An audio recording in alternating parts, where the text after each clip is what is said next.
Zach, it is the end of the year 2025. How you feeling? Yes, another year has come and gone. Didn't answer my question, but that's okay. Many amazing games were released this year, none of which I played. You didn't play a lot of games? No, I played a lot of games. I just didn't play any of the games that people were like, oh my god, this is game of the year. Yeah. I feel the same way. And this is going to be our best of 2025 list, but it's not just going to be video games. It's going to talk about other stuff we enjoyed too, right? We can. We usually play pretty fast and loose with the rules here. Doesn't have to be a game that came out this year. It's just a thing that we enjoyed this year. Be it game, movie, TV show, or otherwise. Yeah, we don't really care about rules here at Best of Enterprises. Rules are made to be broken. The company where we tell you explicitly what the best of a specific thing is. That's our company. And if you disagree, then that means you are wrong and you are immediately sent to the dungeon for 1,000 years.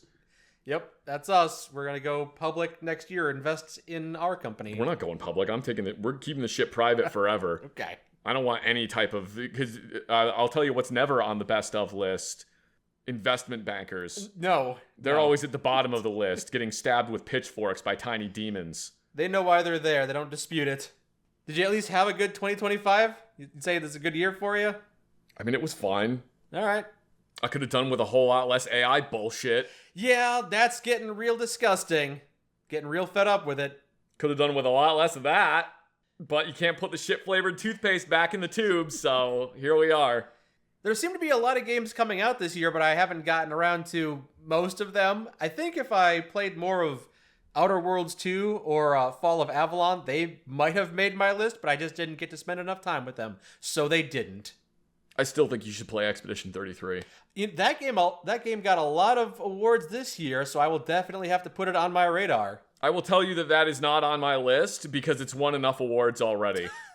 It doesn't need to win anymore. Also, I didn't play it. Yeah, there you go. I know. I'm gonna get hundreds of comments. Oh my god, Zach, you have to play Expedition 33. I'm not gonna play it.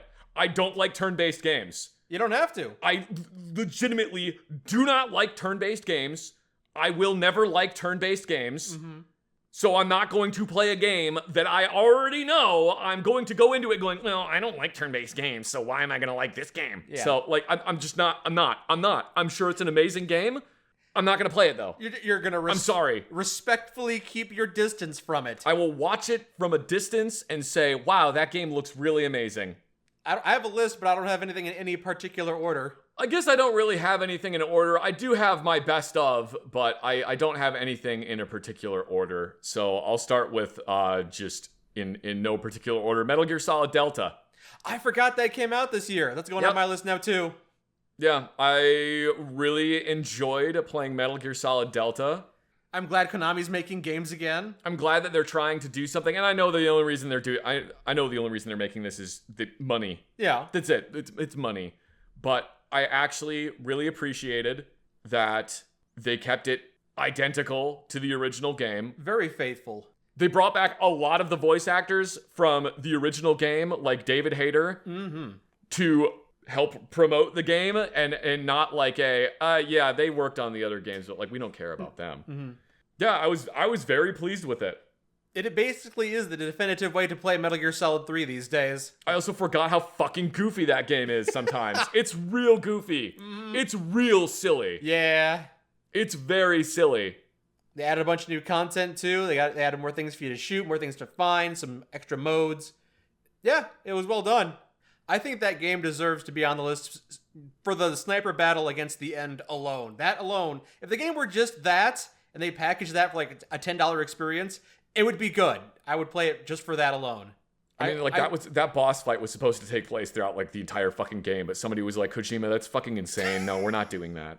Fair enough. I'm glad somebody told Kojima no on that, because as cool as that would have been, it would have got real fucking annoying if every 30 seconds while you're trying to do something, you just hear, hey, the end. And then he just fucking pops you in the face, and then you wake up back at the start of the game. Like, I actually would stop playing the game. I enjoy the final iteration that we got. And they did it faithful in the remake. I'm happy with it. I had a good time with it. Yeah, the overall experience is very good.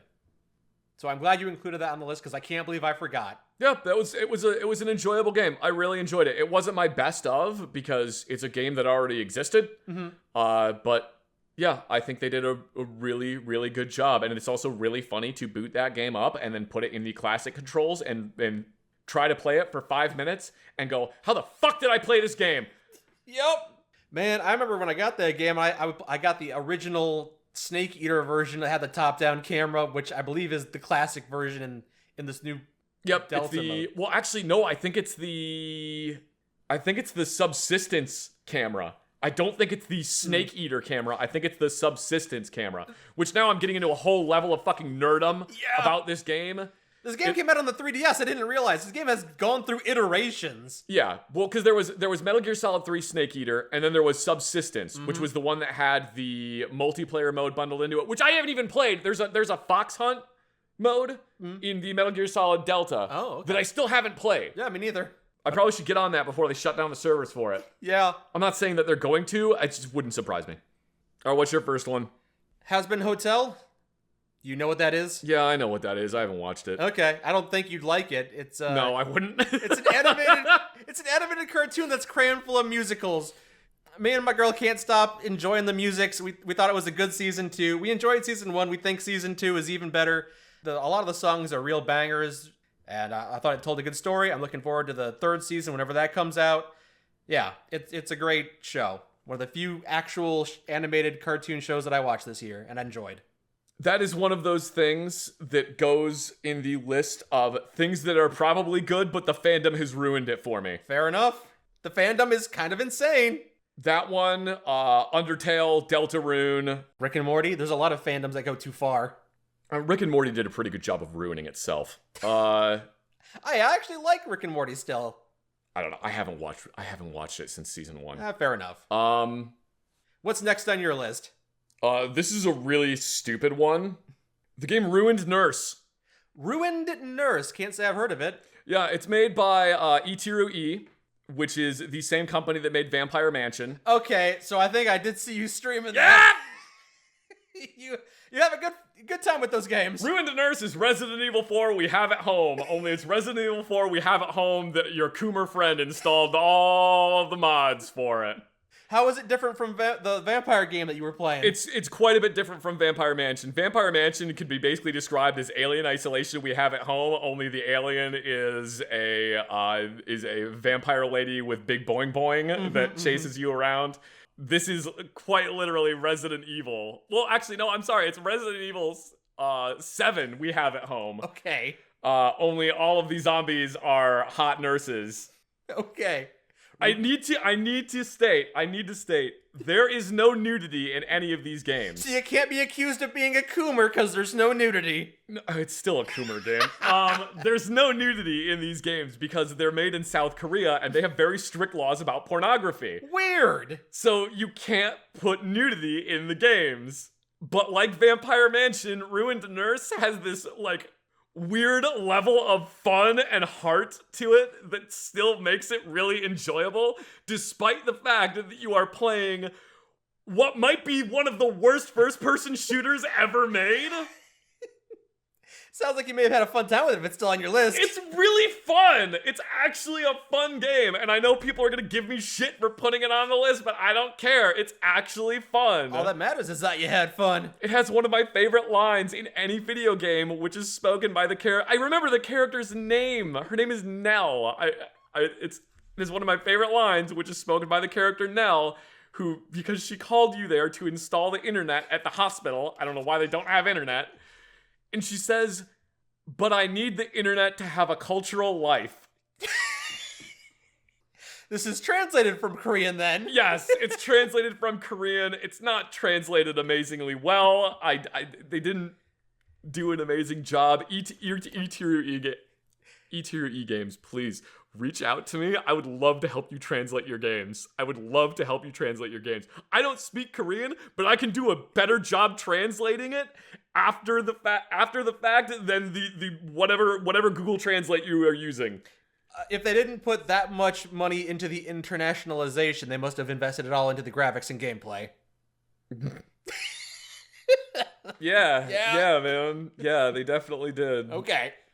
Yeah, E-Tier E Games has a bunch of other games. I do think that the two best games that they have made are Vampire Mansion and Ruined Nurse. Everything else is kind of... It's okay. It's like, all right, this will give me like 20 minutes of all right, this is kind of fun. But then after that, it just kind of falls apart. But like those two are actually fun. Gotcha. Even though Nell and the main character, whose name I can't remember, I've taken to calling him Cleon Lenity. The main character, they both use a 6-hour P320, which is incredibly stupid. I don't know why they picked that gun. Whatever, it is what it is. They got even the guns on the discount? Yeah, maybe. I don't know.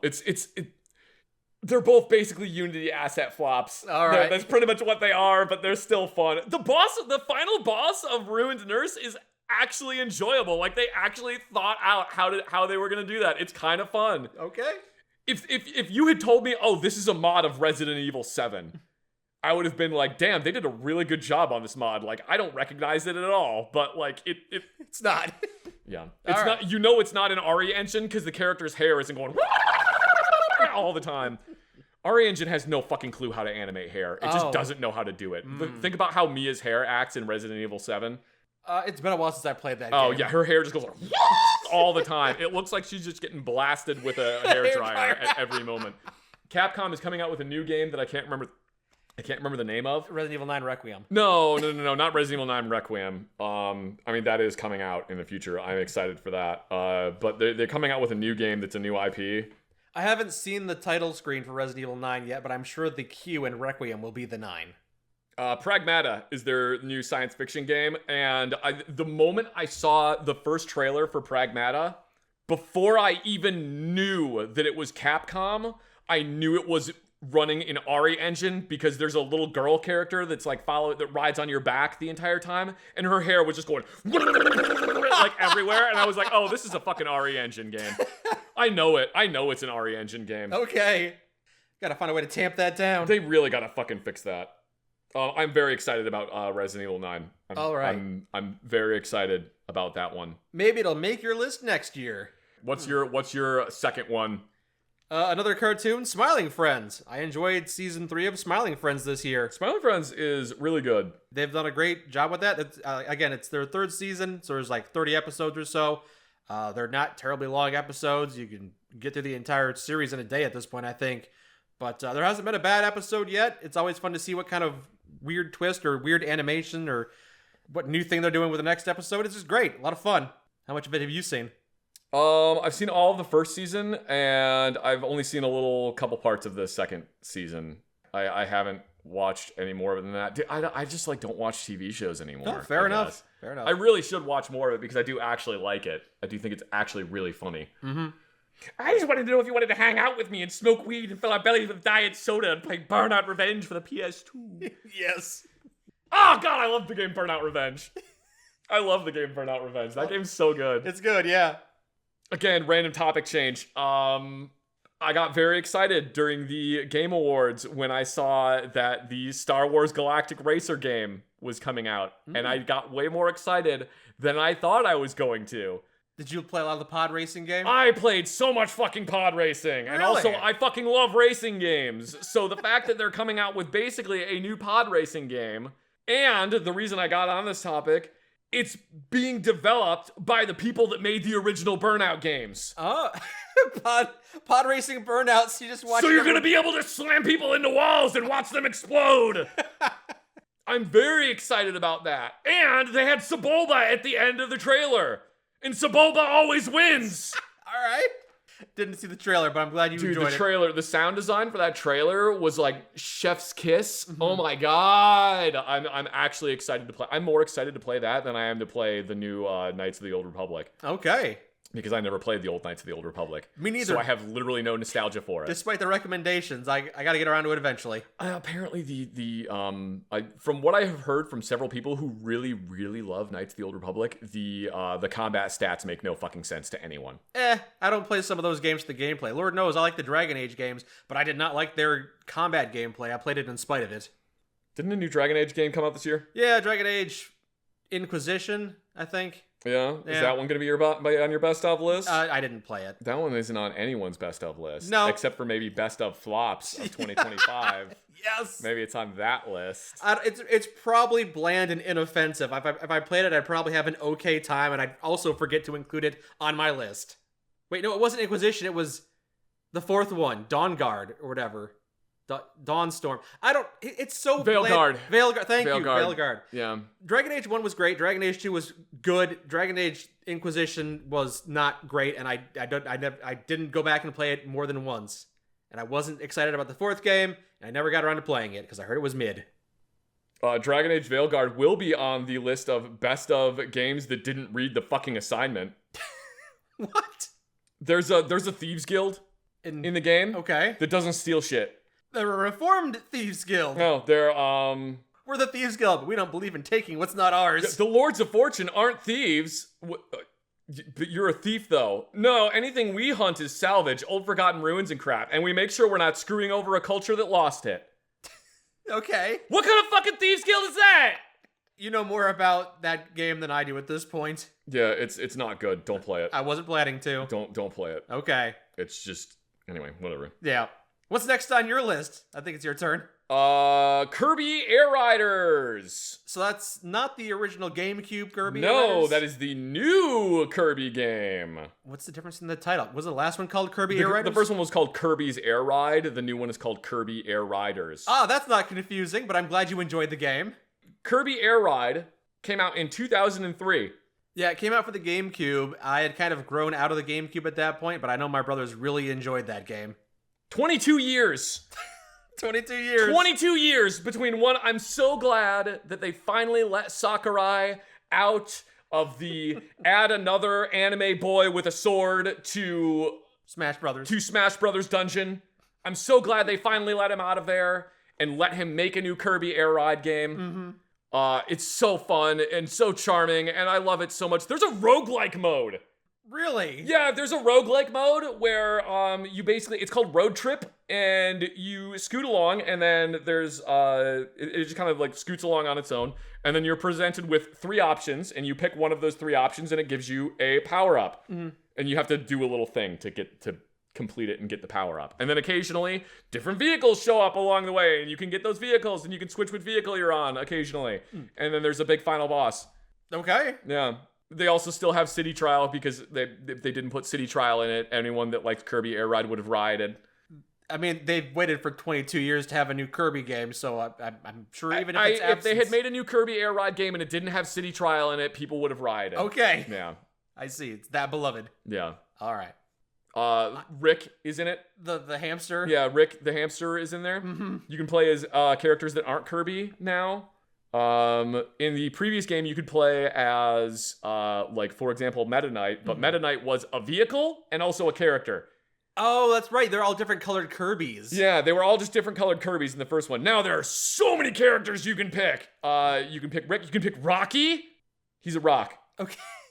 He's a rock. I'm not super familiar with the bestiary of the Kirby games. I played Kirby 64. That's kind of it. You can play as Waddle Dee. You can play as Bandana Waddle Dee. Ah.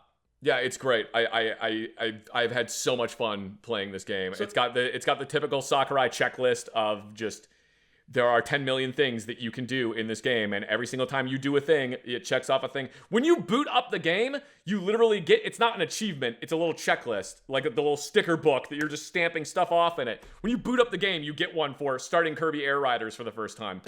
Okay.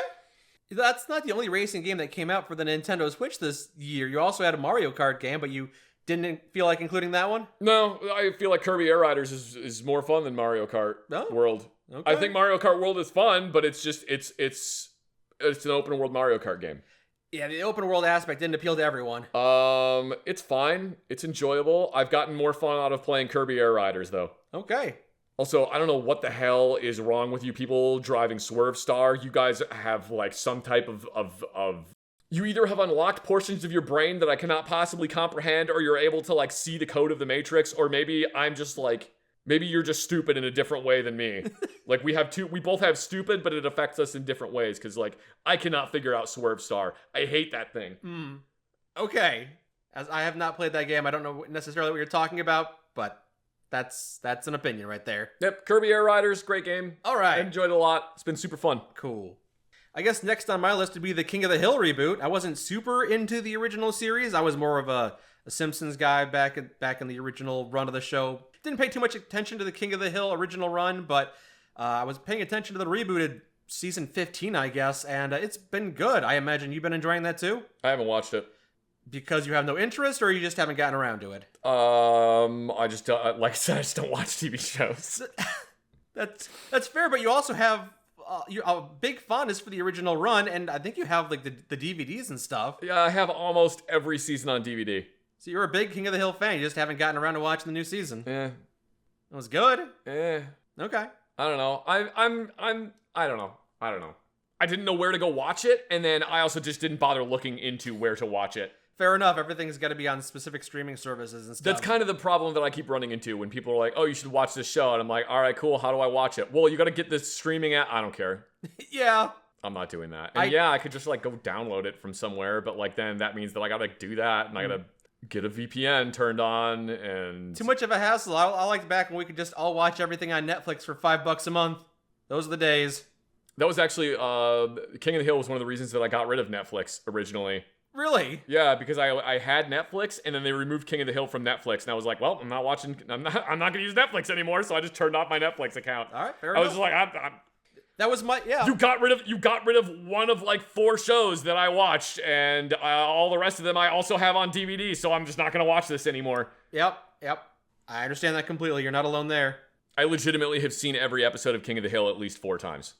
Except for the newest season. Except for the newest season that I have not watched at all. I've seen like a couple clips from it, and I thought that it was entertaining, but not entertaining enough for me to want to go watch it. Sure. Of all the adaptations, of all the reboots, I'd say this one was probably one of the most faithful ones that I've seen. I liked it a lot. Well, I mean, they had Mike Judge working on it. Yeah. Or like Mike Judge was directing it. So I would hope that it was good. Just because they reboot a thing doesn't mean it's necessarily spiritually faithful to the original, but this one worked. This one did work. The next one on my list is Battlefield 6.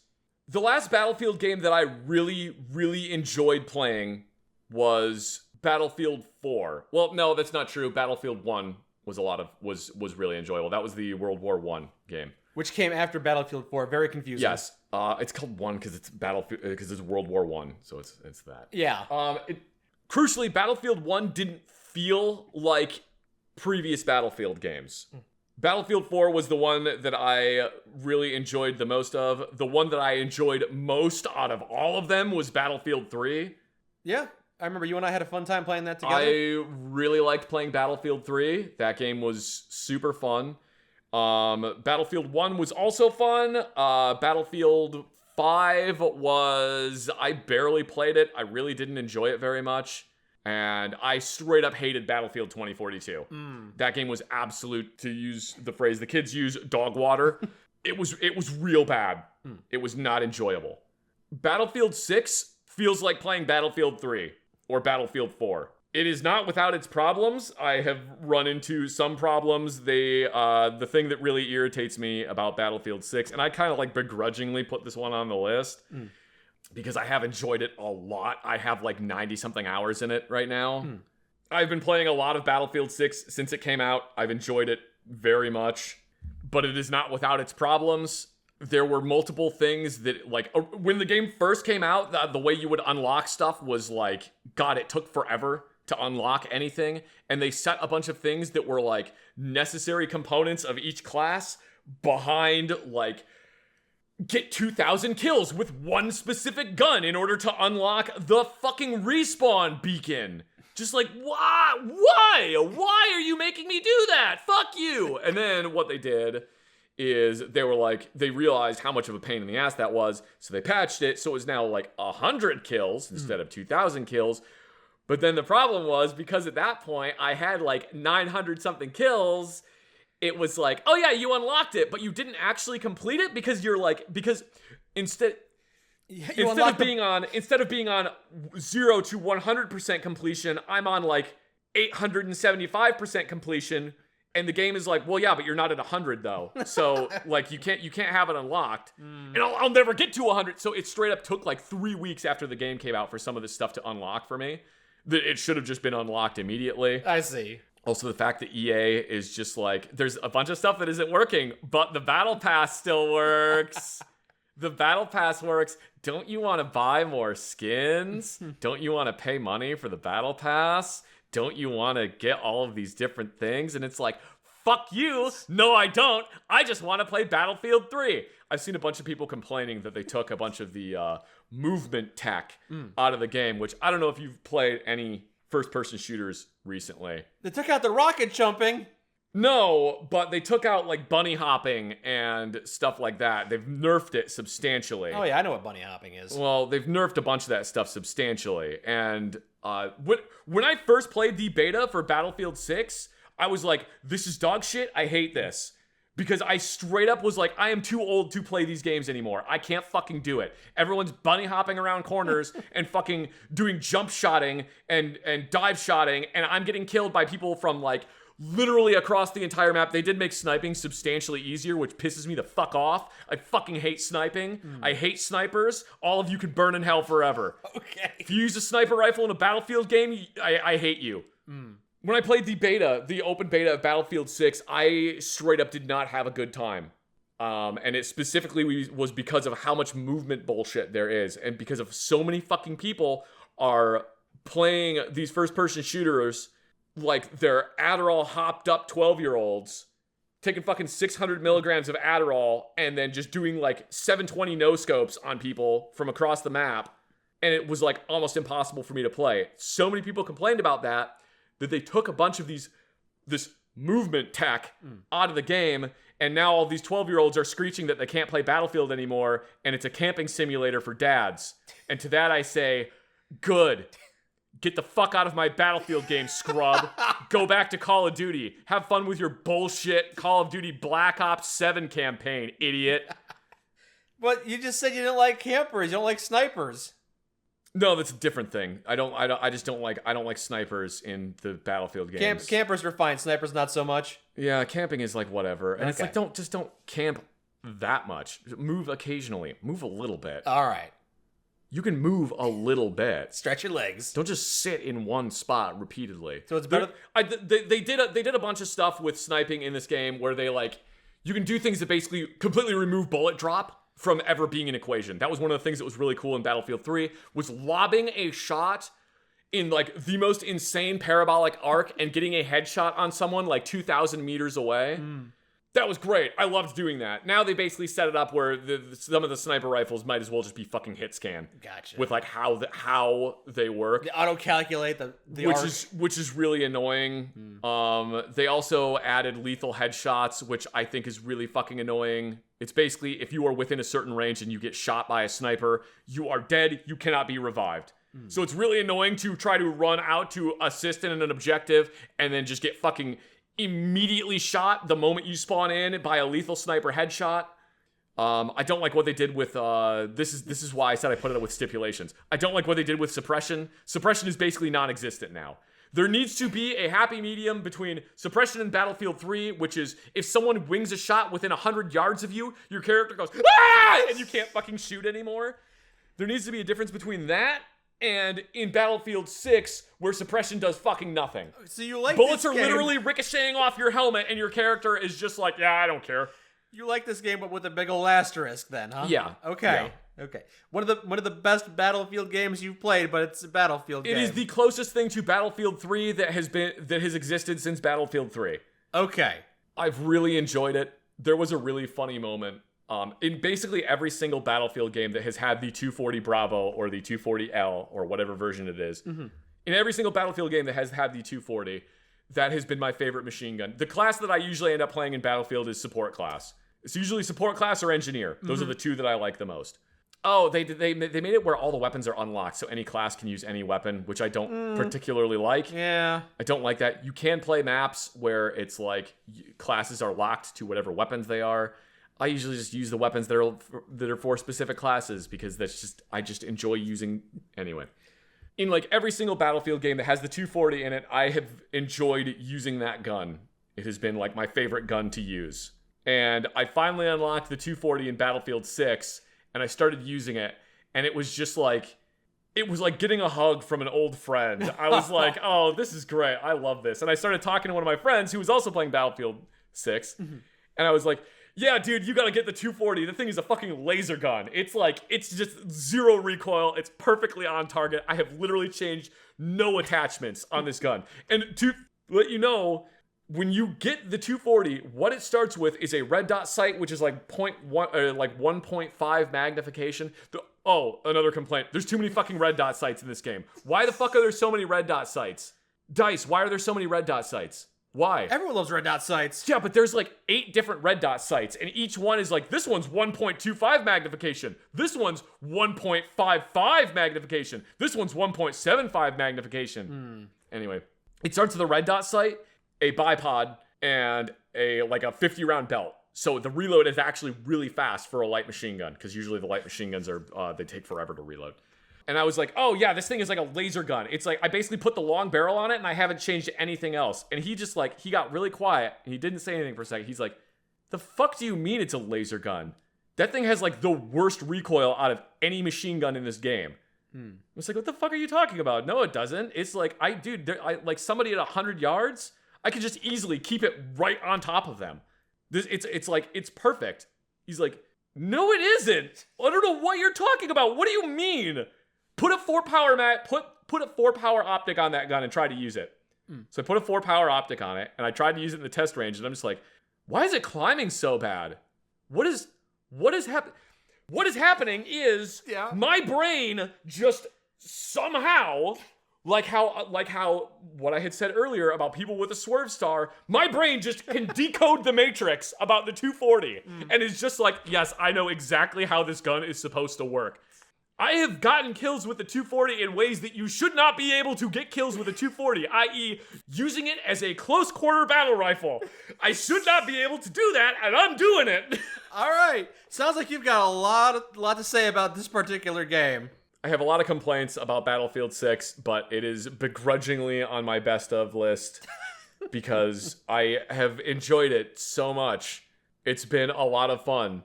I've really liked it. I would enjoy hearing a deep dive analysis if you ever want to make one. Maybe I'll do a short video about how they made a California compliant 240 machine gun. Sure, do that. I'd be interested in hearing about that. For the record, they came out with a skin in case you were wondering. Okay. They came out with a skin for the 240 that is like, the joke is that it's the California compliant skin. And provided it was semi-automatic only, it's actually California compliant. Okay. Which is really funny. It's a bit silly, yeah. Anyway, what's your next game? What's next on my list?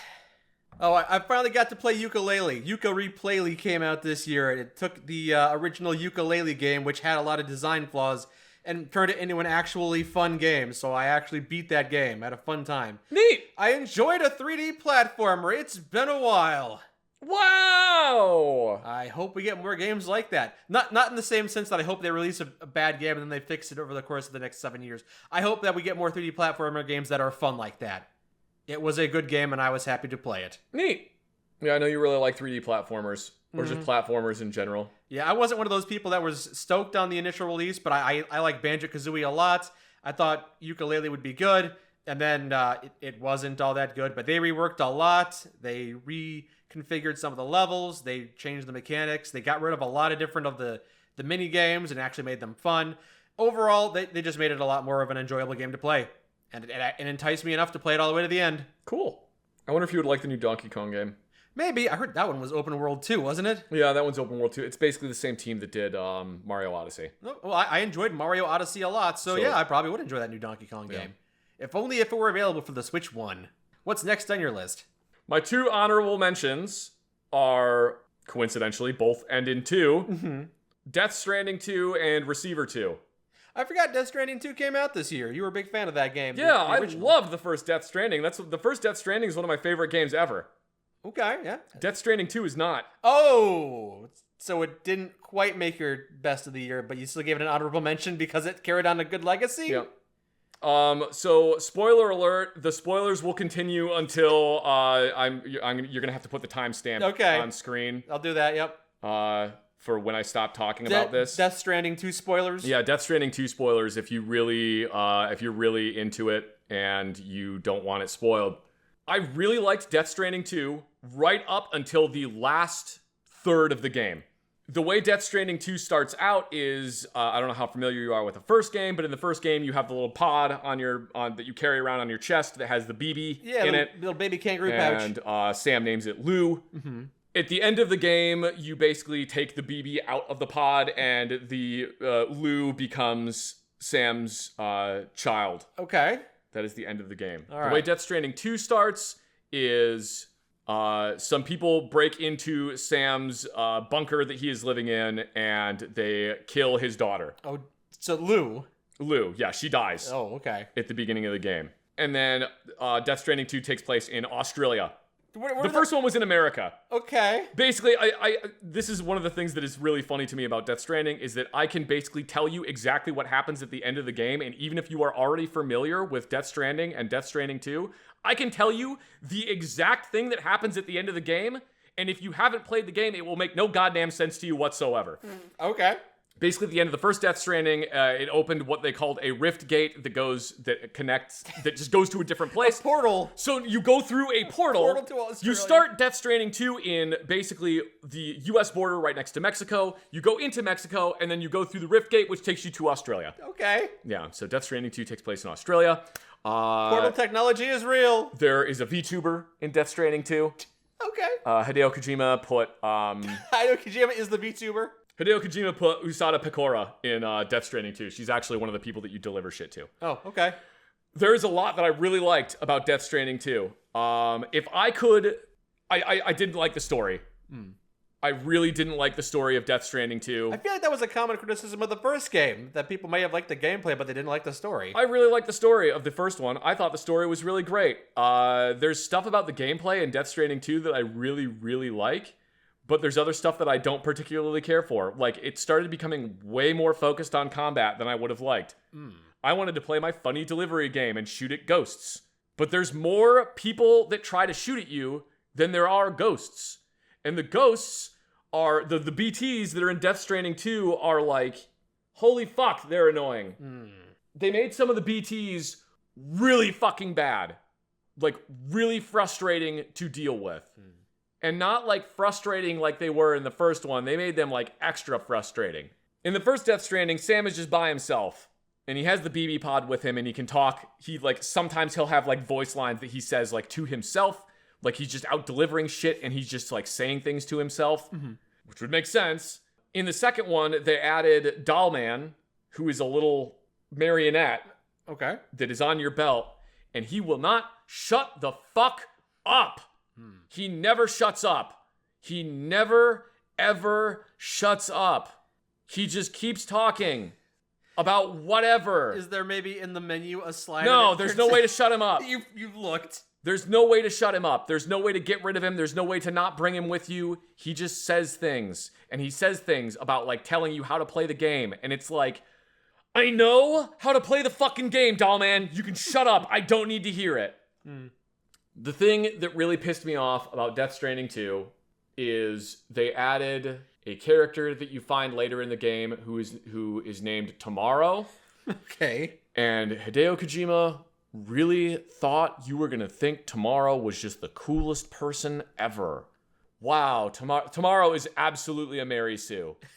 She barely ever says anything during the game, and they really want you to think how fucking cool she is. And at no point when I was playing the game did I ever feel like, wow, this character is cool, or wow, I'm super interested in this, in learning more about this character. And also, there was a massive spoiler. Yeah. That was, if you know what the tagline for the first game is. And again, this is why I have the spoiler warning in here. Okay. So I'm giving you another spoiler. Double spoiler warning. If you really didn't listen and you really don't want the story of Death Stranding 2 spoiled for you, this is another spoiler warning. If you want to enjoy Marionetta and the Bunny YouTuber yourself. The tagline for the first Death Stranding was, tomorrow is in your hands. The BB pod is on your chest and you hold it in your hands at multiple times. There is a character in Death Stranding 2 whose name is Tomorrow. From an alternate universe, maybe? Tomorrow is literally Lou, who didn't actually die at the beginning of the game, but was basically sent to the beach and grew up to young adulthood. And so at the end of the game, Sam's daughter is taken away from him, but then he is reunited with his daughter, and he doesn't actually get to see her grow up, which was also a major part of the first game, because you find out in the first game that Sam had a daughter, or was going to have a daughter, but then his wife died while the baby, or while she was pregnant with the baby. Yeah. So he never got to have a daughter, which is a big reason why he starts bonding with the BB in the pod, because he starts seeing her as a surrogate daughter. So then they just did that over again, but then they were like, oh, it doesn't matter though. Look, here she is. She's at the end of the game, and they do a bunch of cool stuff, and then you get to the end of the game. You still get a daughter, but without all the pesky raising her part. You don't get to raise her. And then at the end of the game, when you finally beat the fucking game, everyone that was on board the ship with you fucks off, and they're not on the ship anymore. Okay.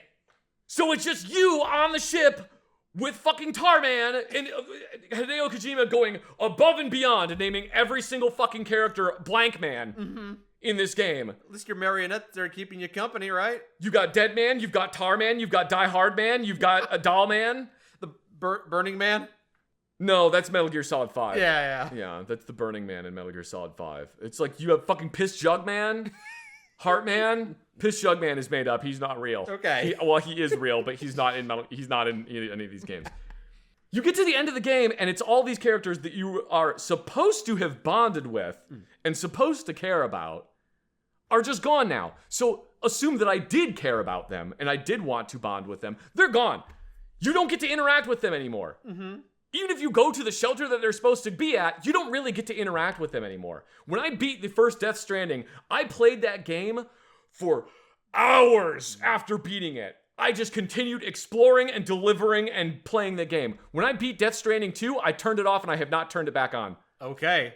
Yet it's somehow is still on your best of list? Because I actually enjoyed the game right up until the last third of the game. So only the first 2/3 of the game is on your list? Yeah, only the first 2/3 of the game, because I really enjoyed it. I made a video about it. I super had fun playing it. And then I got to the last third of the game and I was like, I hate this. I don't actually care about any of this shit. I don't give a fuck about Rainy. I don't care about Tomorrow. I cared about Fragile, and then you kill her at the end of the game, so she's just gone. Sam gets nothing. Ever. Everything that Sam loves gets taken away from him. And it's arguable as to whether or not Sam actually cared about Fragile, but the player cared about Fragile, and she's fucking gone. You just killed her off at the end of the game.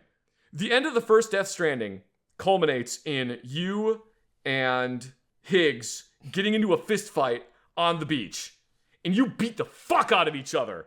Okay. And the whole time, towards the end of the fight, Sam is just making me walk across the entire fucking country, this whole fucking continent, over and over, constantly bothering me with your dumbass bullshit. And it's just Sam has had enough at the end of this game. It's great. It's just this actually insanely cathartic moment of you just beating the fuck out of this dude that has been making your life a living hell for the whole fucking game. And then you leave his ass on the beach, a place where time literally never passes. So he is there forever.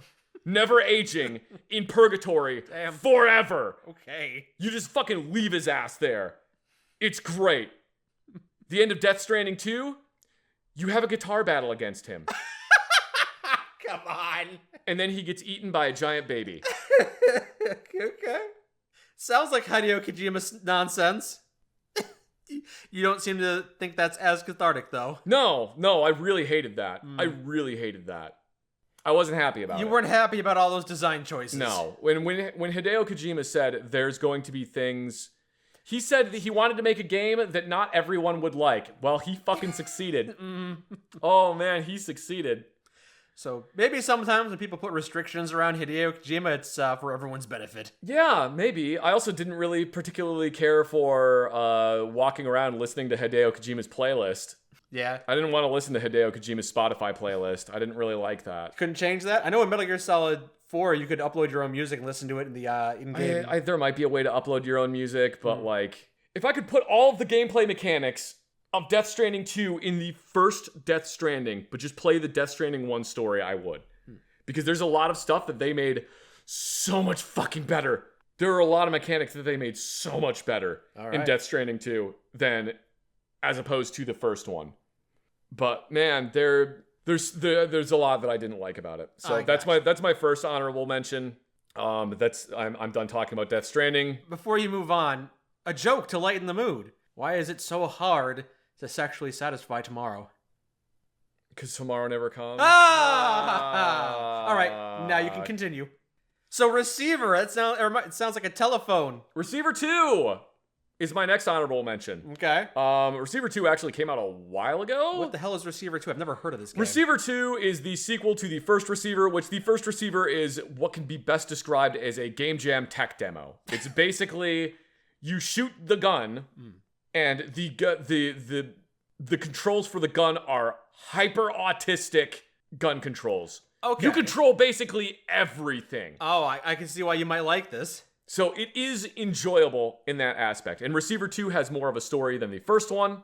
The reason that it gets honorable mention and it's not actually on best of is because there is a lot of stupid shit that makes me real fucking mad about Receiver 2. Really?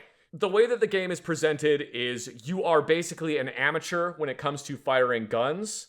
So you do things like when you rapid fire a gun, or just when you fire a gun, your character blinks. Oh. And you do that in real life. Some people do that. And some people, when they fire guns, they never blink. Right. Other people, when they fire guns, they blink sometimes. But when you blink, when you shoot a gun, your brain just kind of filters that out. Your brain doesn't really acknowledge that's happening, or you blink so fast that it's not noticeable. Right. In this game, your character blinks so much that if you, for example, one of the guns you can get is a Glock that has been modified to fire fully automatic.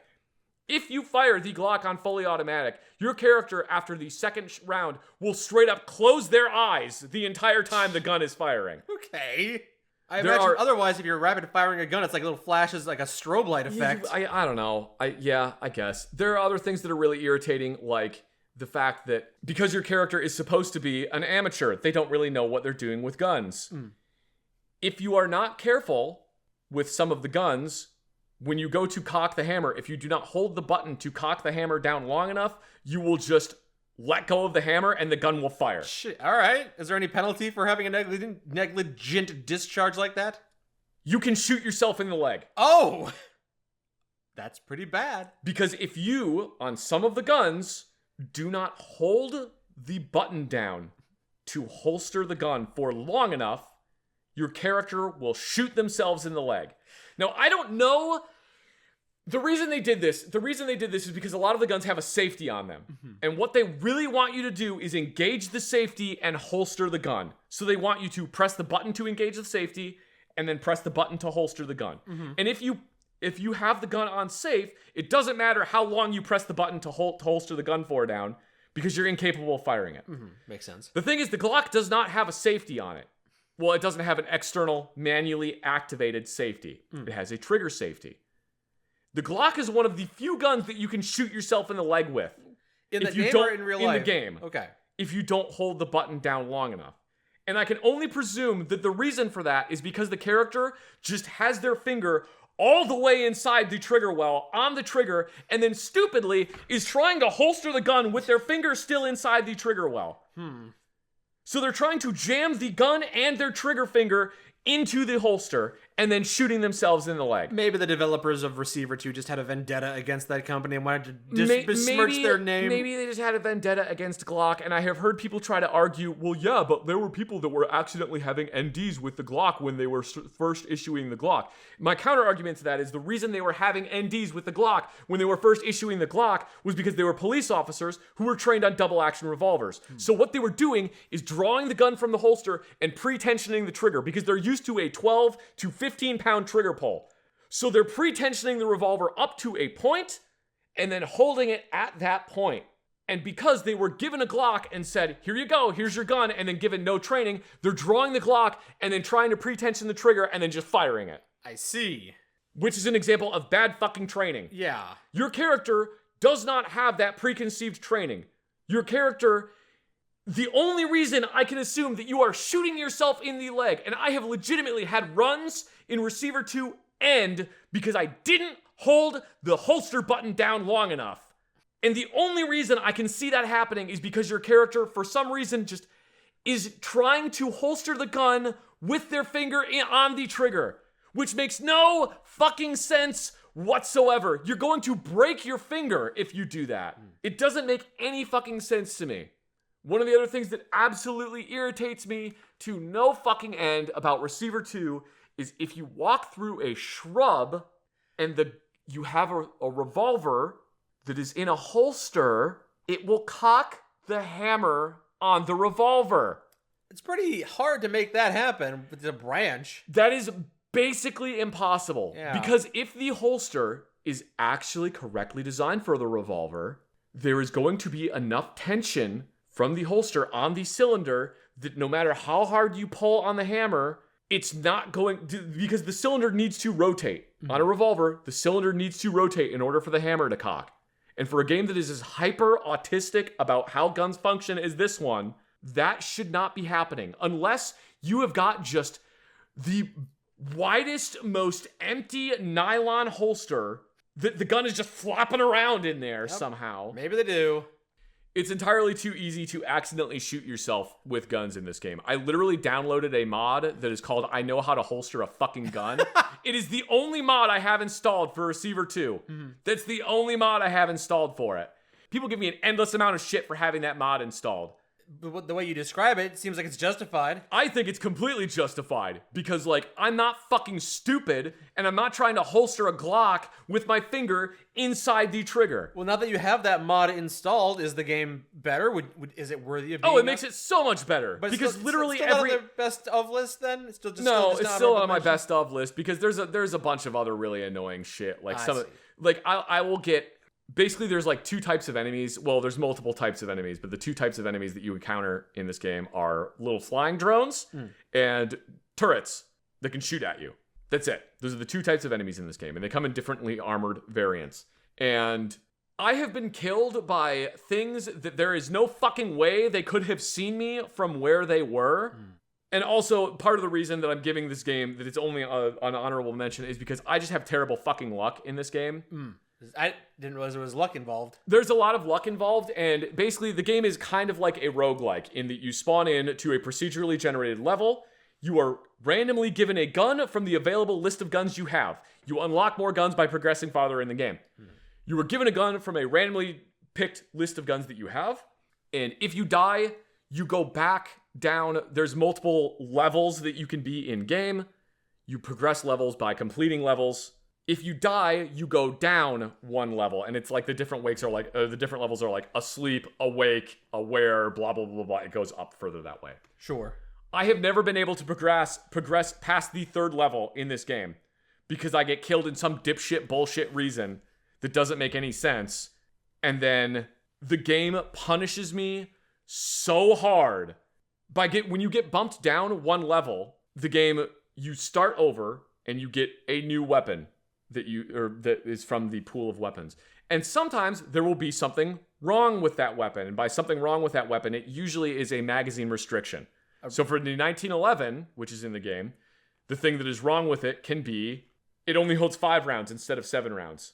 And if you notice it, can you correct it? There is the possibility that you can find additional magazines as you are playing the game, and some of those magazines might not have the restrictions on them. One of the points I was playing one of the errors you can get is you get a blocked chamber in the revolver. So now your revolver that should be able to hold 6 rounds will only hold 5 rounds. Okay. At one point I died. The game respawned me with a revolver that had 3 blocked chambers in it. Okay. I had someone in my chat who is a world record speedrunner for this game said, I have never seen that happen ever. The game is just like, yeah, here you go. 3 blocked chambers. You get a 2-shot revolver. Have fun, idiot. I'm sorry, it's a 3-shot revolver. You fire it 3 times, you gotta reload it. Sometimes you'll go to eject the rounds out of the revolver and one of the rounds just won't come out. All right. You're pushing the button to eject the rounds multiple times and it's just like, nah. Your character blinks when you shoot the gun, which means that you then end up missing because your character is supposed to be inexperienced. I would like it if the more you played the game, regardless of how long you did this. The more you shot each gun, it added a progression system to that where you get more and more comfortable with the game, but your character never does. Your character never gets more comfortable with the firearms. You always stay at the level of, I have never shot a gun before in my entire life. I'm pointing it at literally everybody, accidentally shooting myself in the leg, and just winging rounds into nothing. That is why the game is just always going to be at honorable mention. Because you never actually get better than...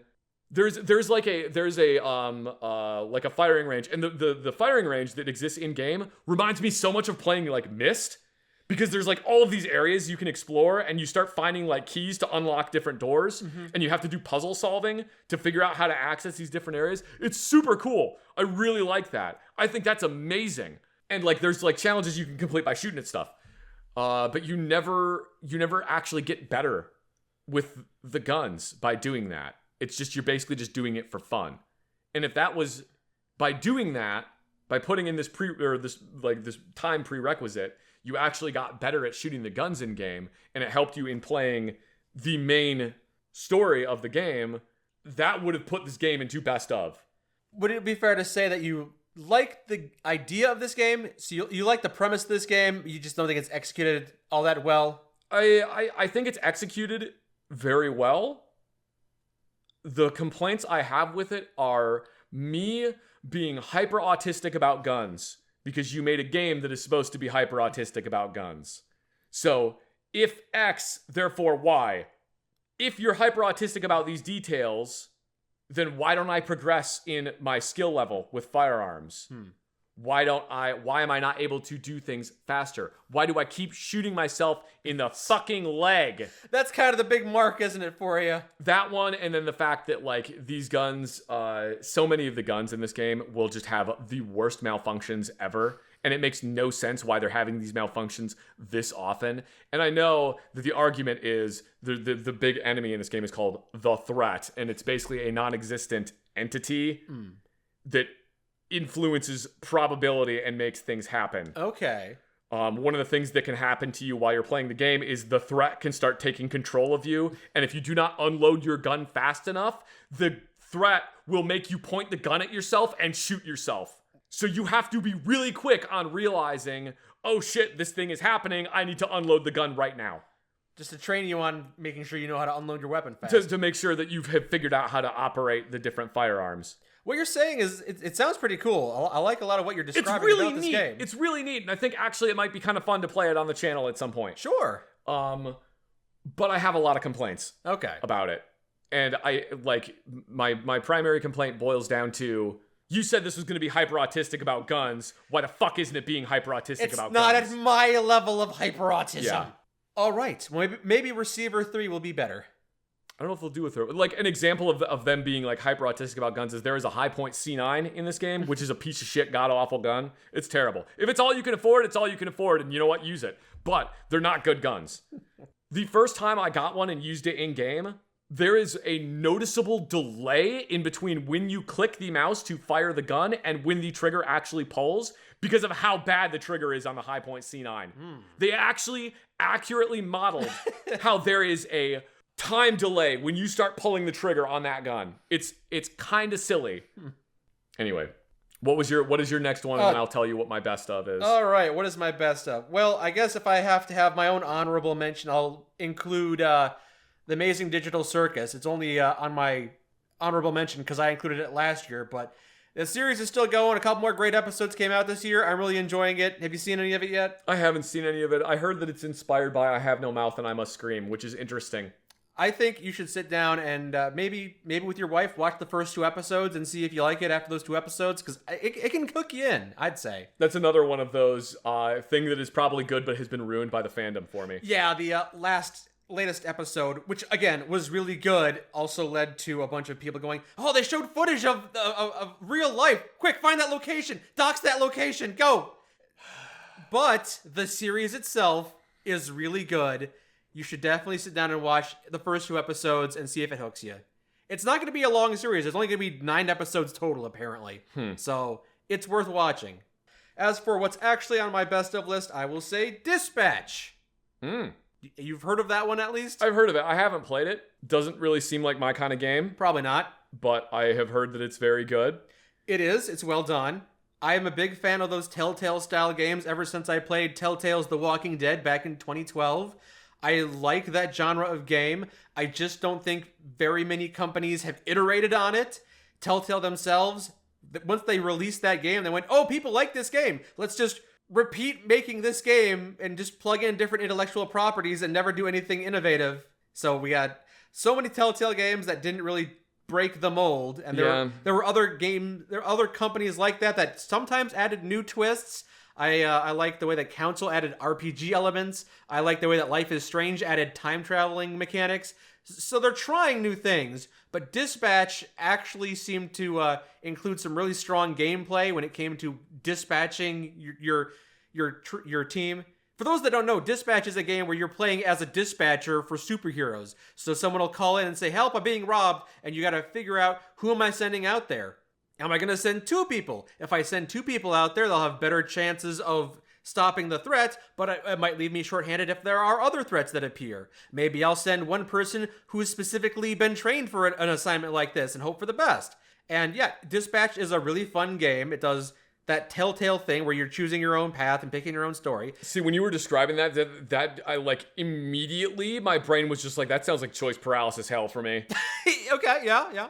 It's usually not that bad. I understand the sentiment there, but it never got, well, near the end I started to get a bit of choice paralysis, started throwing up my hands and losing my mind. But overall, it was a good time. I liked a lot of what it did.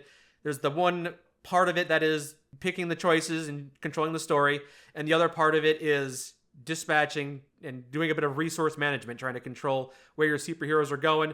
And I liked all of that. I thought the story was really good. I'm big into superhero stuff these days. Ever since Invincible, I really liked the television show Invincible. It's gotten me into superhero stuff more often. And overall, I thought Dispatch was a really fun game. There are some downsides. I didn't like the hacking mini game that they shoehorned in there. It was fine without that. And I also got frustrated because with the resource management part, there's a lot of chance element. So you send out a superhero and there's an 80% chance that they stop this crime. But you got unlucky, and sometimes it felt like XCOM odds, especially towards the end. It's like, oh, you had a 95% chance to win, but you rolled a 5%, and now thousands of people are dead. Oh, and at that point, I'm starting to get kind of annoyed. Can you like save scum through that? I probably. Okay. Probably. But I didn't. I played through the game once, and I thought it was fun.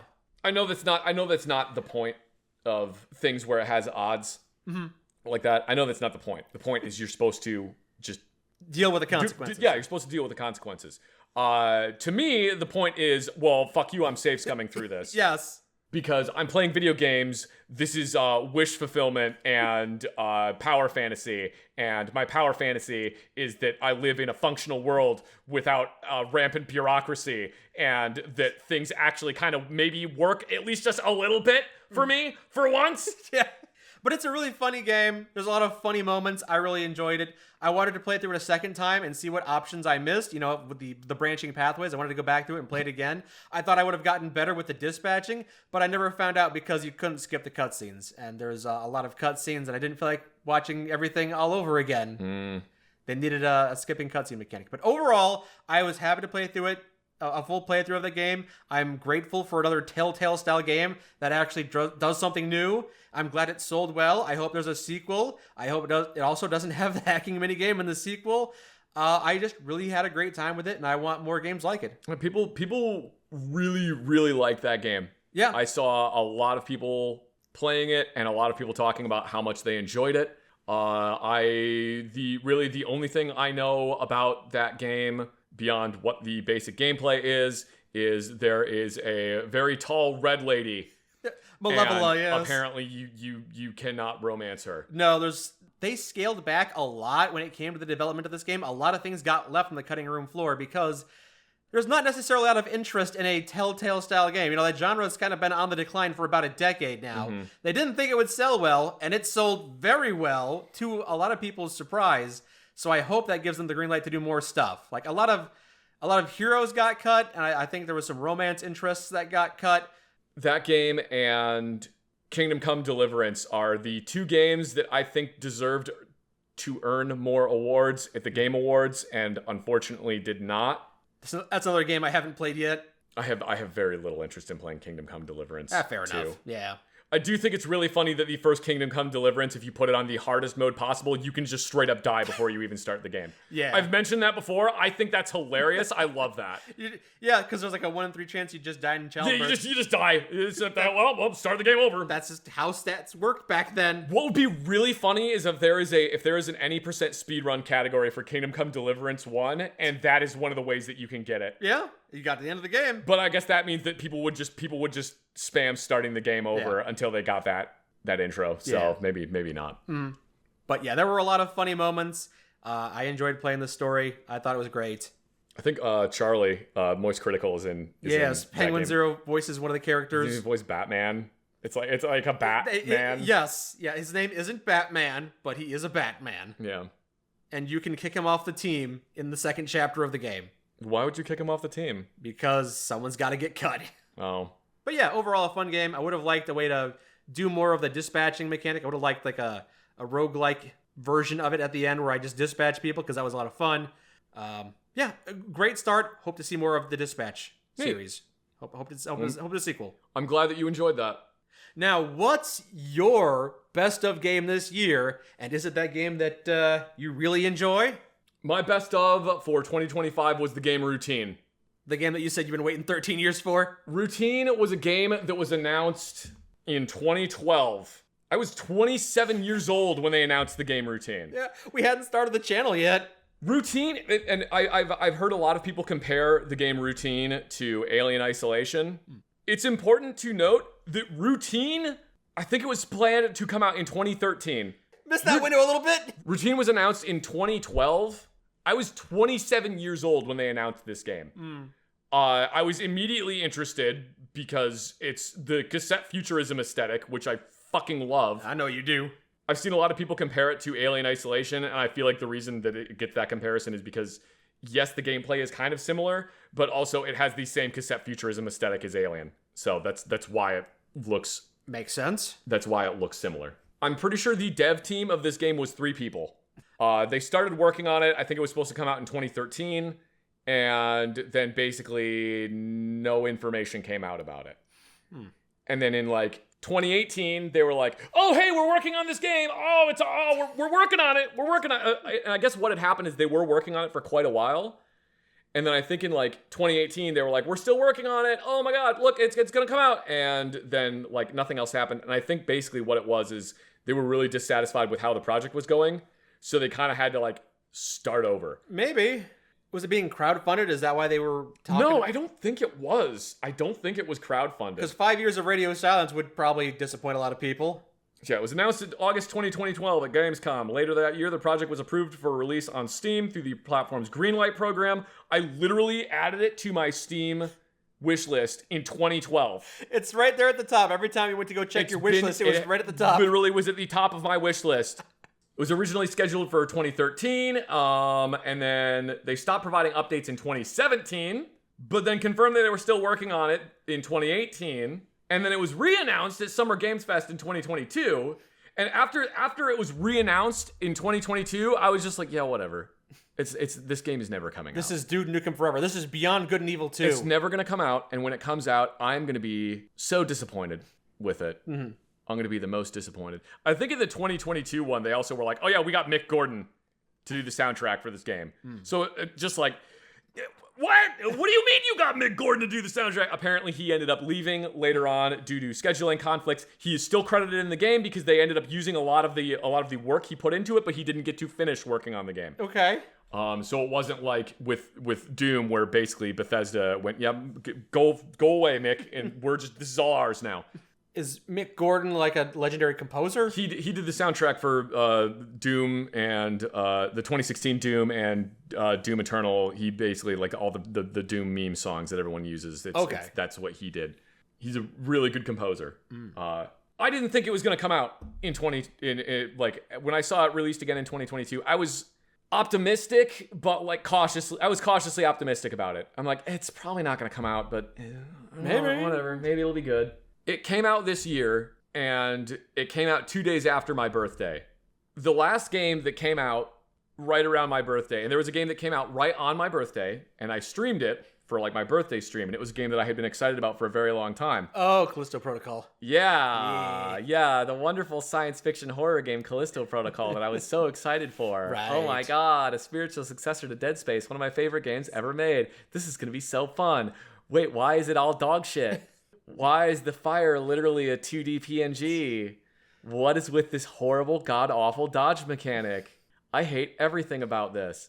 But you didn't like that, but... So, when this game came out 2 days after my birthday and I was going to do a stream, like my birthday stream, I was like, you know what? I'm just going to play it a little bit beforehand. And I played it a little bit beforehand, and I was almost scared shitless. Really? I was like, this is so fucking good. Holy shit. The atmosphere of that game is perfect. It's actually perfect. The entire game is like, except for a couple things at the very beginning of the game where it gives you a couple instructions on how to move around. The entire game is diegetic. There is no HUD. There is no HUD for the game whatsoever. That's not always nice. The tool that you use, all of the information is displayed on the tool, and you have to like look at the side of it to figure out what you want to do. There is no map. You have to figure out where everything is on your own. Okay. The saving is done through a thing that is projected on a wall. That is how you save the game. Other than the very few things that pop up at the beginning of the game, there are no other pop-ups in-game. Is the gameplay like Alien Isolation in the sense that you're exploring kind of a spooky haunted area? Yeah, it's similar to Alien Isolation in that, and also it's similar to Alien Isolation in the things that are trying to kill, and I'm going to keep this spoiler-free, the things that are trying to stop you or kill you in this game, you can't kill them. You can slow them down, and you can temporarily stop them, but you can't kill them. You can't get rid of them. So it is similar to Alien Isolation in that, and it is similar to Alien Isolation in the, if you want to dumb it down, it is a hide-and-seek simulator. Okay. I know a lot of people are not going to like this game. If you don't like survival horror games, and if you don't like games that rely heavily on atmosphere and environmental storytelling and reading of notes, you're probably not going to like this game. This game is so good. It was absolutely worth the wait. There were, to reference one of my other games that I absolutely love, there's a part in Silent Hill 2 remake where you are in the prison later on in the game, and the sound design of that area and the way the atmosphere of that area was like giving me goosebumps and made me feel unnerved the entire time I was doing it. Towards the second half of Routine, I felt unnerved throughout the entirety of the second half of that game. Dang. There were points of that game that I actively did not want to do things in game. I did not want to progress or read the thing that was on the terminal or watch the video that was on the terminal that I need to watch to progress in the game. I don't want to do it. And I hated that, and I love that. You hate that? You love that you hate that? Oh, it's so fucking good. There's so much of this game that I absolutely fucking hated. I hated it. And I loved it. They made a game that, like, unnerved me so much. That's some real fucking good Eldritch horror you made there. That's some real good Eldritch horror. All right. Absolutely my game of the year, probably in my top 10 games ever. Wow, all right. It is so fucking good. I have played through that game 3 times now. I got all of the achievements on my first playthrough. Does it get a little less scary on your second and third playthrough? A tiny bit, but not really. It's still really unnerving. You hate this game. I hate it. Let me play it a second time. Yeah, I'm going to play it again. I need to play it again. It's what an experience. The game specifically, if these are things that you like, you will probably really like this game. The game was specifically inspired or influenced by 2001: A Space Odyssey, the 1971 film Andromeda Strain, Alien, The Thing, System Shock 2, Doom 3. If those are things that you like and you enjoyed playing them, you will really like this game. Okay. I mean, that's a wide smattering of games, but Yeah. Well, movies and games. Yeah. It's really good. It's really good. My only complaint, I suppose, if you could say that there's a complaint, is it's not very long. If you really take your time and you really get lost easily, it will probably take you 9 hours to beat this game. I do get lost easily. I think I beat it in like 6 or 7 hours. Okay. It's not a long game. Technically, there isn't really any replay value I just want to play the game over again. It's just an experience you can enjoy. Well, Yeah. enjoy asterisk. I don't know. I seriously, most of my other games, if I think a game is really neat, I will maybe have like 100 screenshots of that game. If I think a game looks really pretty. Okay. I have like 200 something odd screenshots of this game. I literally rebound to take a screenshot on Steam, you press F12. Right. I rebound the crouch button in game to C instead of control, because if you are holding down control, you can't press F12. It doesn't work. So I rebound it so that I can crouch and line up different shots. I have actually gotten killed at several points in game now because I'm trying to get screenshots of things of like this. I am turning into a photographer. I need to get a photo of this. I love how this looks. Wow. I absolutely love Routine. It's so fucking good. Wow. I know that there's a lot of things of like video games as art, I would say that this is a video game as art. It is an eldritch horror film that you get to play. So yeah, that was my best of. That was my best of 2025 was the game Routine. A game that I waited 13 years for, and I am not disappointed. I'm sure there are a lot of games that go through long development times, but 13 years does sound like a lot. I'm glad you were able to enjoy the final product. Hopefully 2026 brings a bunch of really good games. I know that a lot of really good games came out in 2025, and I like to jokingly say that I didn't play a single goddamn one of them. Except Routine. It is kind of how it feels this year for me. I take that back. I tried a wide variety of games this year. I played a lot of games for a little bit, and I didn't find a lot of them that hooked me, but I tried. Hopefully next year, some of the games that I try hook me, and I spend a decent amount of time with them. Why don't you write in the comments what your best of 2025 was? What are some games you're going to play next year? What's on my wish list? Doesn't even necessarily need to be a game that's on your wish list, just a game you haven't gotten to you want to play. I'm going to play Tainted Grail. I'm going to play Outer Worlds 2. I'm going to try Squirrel with a Gun. I'm going to maybe play a few more things. Slay the Spire 2 should be coming out next year. Looking forward to that. I really should play Amnesia the Bunker. Resident Evil 9, I'm looking forward to playing that. Mm-hmm. That's coming out next year. Oh, Over the Hill, I'm looking forward to playing that one when it comes out. Over the Hill is it's kind of like SnowRunner. It's a little, like, low poly driving game, that's made by the same people that made Art of Rally. Okay. I know you'll enjoy something like that. Looking forward to playing that one. Train Goes Right looks fun. It's a game where you build a railroad and then you drive a train, but the train only goes to the right. So you have to do literally everything to build the railroad. You have to chop wood and then put down the sleepers and then put the rails on top of them and then bolt them down and then put down ballast. And then can't just slap down some track. Nope. You have to do like all of it. It actually looks super fun. Got some resource management you got to do. You got to make sure you got enough of the ballast. Mm-hmm. Star Wars Galactic Racer. I'm looking forward to that. But, yep. A lot of good stuff on the horizon. The future is looking bright. Great.